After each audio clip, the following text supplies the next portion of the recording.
दोस्तों, मैं आपको एक नई कहानी से परिचय करवाने जा रही हूँ। मेरा नाम आयुषी है और मैं जयपुर में रहने वाली हूँ। मेरी उम्र 24 वर्ष है और मैं एक छोटे से गांव की लड़की हूँ। मैं अभी विश्वविद्यालय में अपनी पढ़ाई कर रही हूँ। मेरे परिवार में पिताजी, माँ और छोटे भाई हैं। हम सभी मिलकर खुशियों और समृद्धि से भरी जिंदगी जीते हैं। मैं एक खुले दिल वाली लड़की हूँ और दिलचस्प विचारों की मलिका हूँ। आजकल के समय के हिसाब से बिल्कुल अपडेटेड और मॉडर्न दिखने वाली हूँ। मैं खुद को सिर्फ साड़ी या पैंट टॉप में ही नहीं, बल्कि ड्रेस और जीन्स भी पहनती हूँ। मेरी पसंदीदा अवसर पर तो कुर्ती लेगिंग्स भी है। मेरा शारीरिक आकार 32, 26, 36 है और मैं अपने इस अनूठे आकार के साथ खुश हूँ। मेरे फैशनेबल कपड़ों के कारण मेरी खूबसूरती को लोगों की नजरें चार तरफ से बनी रहती है। मैं विशेष रूप से अपनी पहनावे की देखभाल और अपने अलग अलग स्टाइल पर ध्यान देने में लगी रहती हूँ। फैशन के क्षेत्र में अपनी खुद की पहचान बनाने के लिए मैं हमेशा नए और अद्भुत लुक का प्रयास करती हूँ। अपने शौकीन और उत्साही जीवन शैली के साथ मैं कभी भी नए चुनौतियों से घबराती नहीं हूँ। जीवन को हर रंगीन चेहरे से देखने की ख्वाहिश रखती हूँ और जिंदगी के हर पल को एक सुंदर कवर से सजाने की कोशिश करती हूँ। मेरे पापा आईटी कंपनी में काम करते हैं और उनकी सैलरी भी काफी अच्छी है। वे एक प्रमुख पद पर हैं और अपने काम के दम पर कंपनी में बहुत मान सम्मान की प्राप्ति कर चुके हैं। उनके सफलता की दास्तान हमेशा मेरे दिल को प्रेरित करती है। उनकी समझदारी, दृढ़ निश्चय और मेहनती परिश्रम से वे अपने करियर को नई ऊंचाइयों तक पहुंचा दिए हैं। वे अपने काम में इतने प्रोफेशनल और कुशल हैं कि उन्हें कंपनी और समूह के सभी सदस्यों की प्रशंसा और सम्मान मिलता है। मेरे साथ एक ऐसी घटना हुई जिसने मेरी पूरी जिंदगी को बदल दिया। जैसे कि मैंने कभी सोचा भी नहीं था कि मेरे साथ ऐसा कुछ हो सकता है। लेकिन दोस्तों, मैंने खुद को लालच में धकेल दिया, जो शायद मुझे नहीं करना चाहिए था। दोस्तों, एक दिन जब मेरा जन्मदिन आया तो पापा ने अपने एक दोस्त सुरेश को खाने के लिए घर बुलाया। मेरे जन्मदिन के अवसर पर सुरेश खासी मिजाज से पहुंचे और मेरे लिए एक बेहद ही महंगा मोबाइल फोन आए। वह गिफ्ट था जो मैंने कभी सोचा भी नहीं था। जब मैंने केक काटा तो सभी ने तालियां बजाकर मुझे बधाई दी। लेकिन सुरेश ने भी मुझे एक खास गिफ्ट दिया। वे मुझे अपने गले से लगा लिया।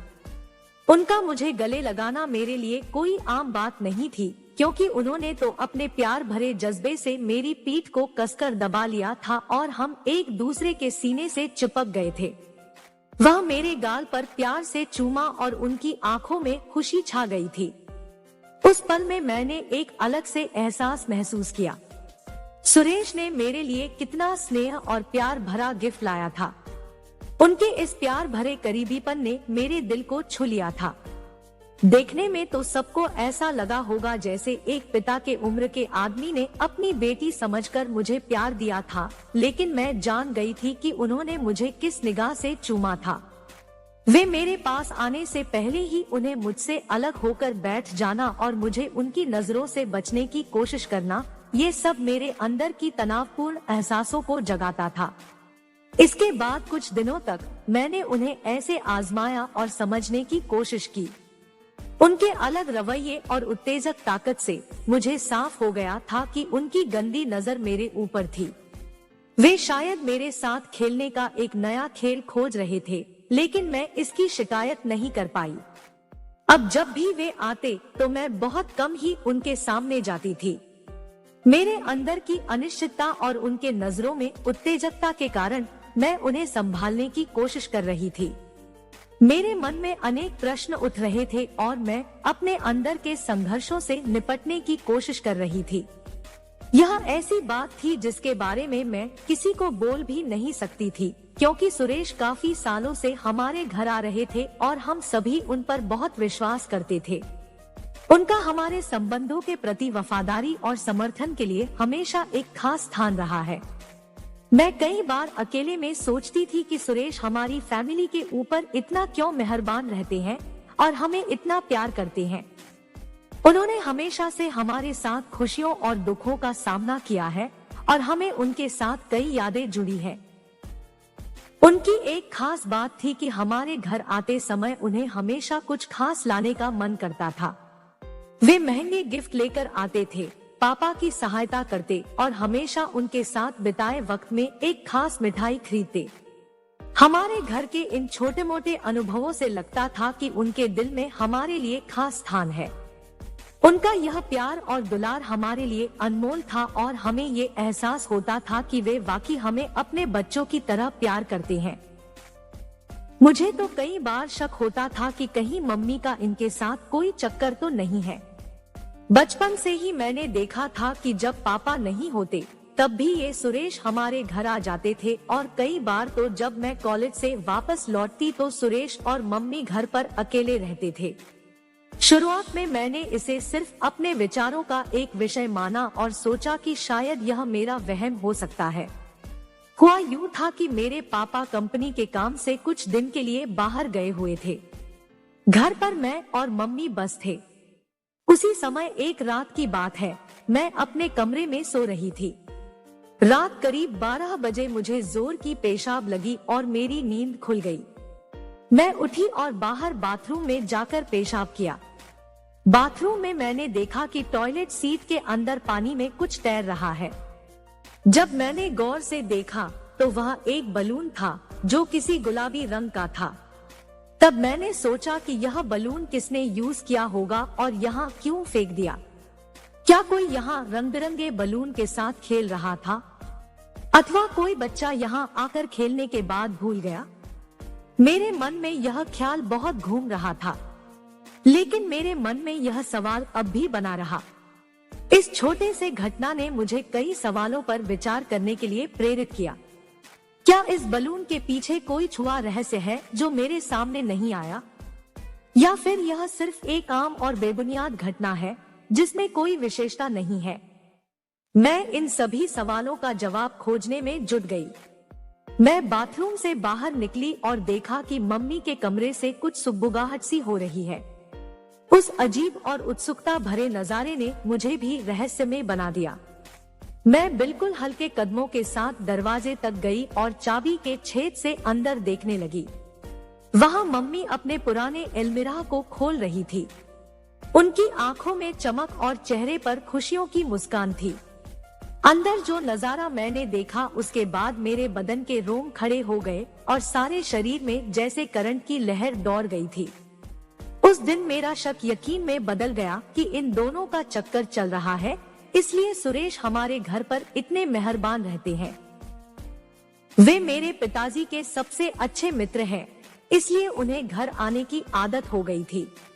उन्हें हमारे साथ बिताया हुआ समय बहुत प्रिय था और यह देखकर मैं खुश हो जाती थी कि वे हमारे साथ इतना वक्त बिताने के लिए तैयार रहते हैं। कुछ देर के लिए दरवाजे से हटने के बाद मैं फिर से अंदर देखने लगी।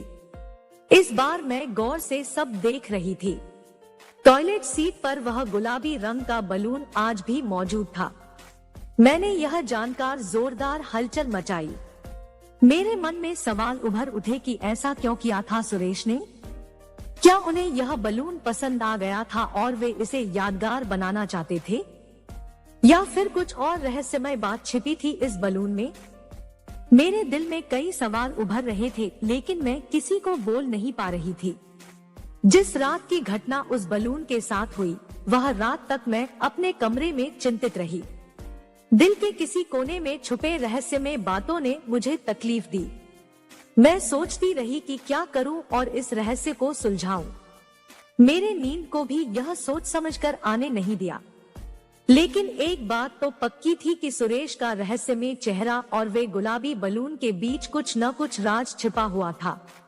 अब तो जब कभी भी मैं अपने कॉलेज से जल्दी आ जाती तो सुरेश मेरे घर पर मिलते और आए दिन मुझे टॉयलेट सीट पर गुलाबी रंग का बलून मिलता। मैं दिल की गहराई से जानती थी कि उन बलूनों के पीछे छिपे हुए रहस्य की वजह से है ये सब।